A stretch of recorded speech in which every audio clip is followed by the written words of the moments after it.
Mutual fund companies இங்கே unethical rules and ரெகுலேஷனை follow பண்ணுறாங்க.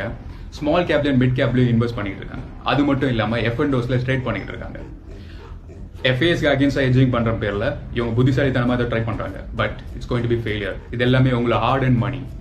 இதெல்லாம் முடிஞ்சதுக்கு அப்புறம் அவங்க என்ன சொல்லுவாங்கன்னா, it's subject to market risk. ஏன்னா நீங்க டேர்ம்ஸ் அண்ட் கண்டிஷனை பார்க்காம போயிட்டு மியூச்சுவல் ஃபண்ட்ல ஜாயின் பண்ணீங்க.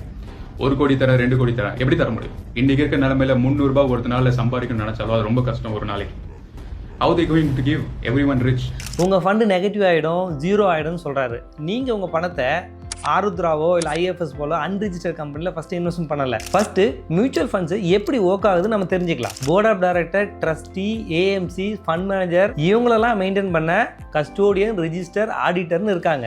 இவங்களுக்கெல்லாம் மேலே செபின்னு ஒரு ரெகுலேட்டரும் இருக்காங்க. ஒரு AMC லாஸில் போயிட்டு இருக்கு அப்படின்னா அந்த AMCயோட லாஸ் அடைக்கிறதுக்காக இன்வெஸ்டரோட மணி எடுத்து அந்த லாஸை அடைக்க முடியாது.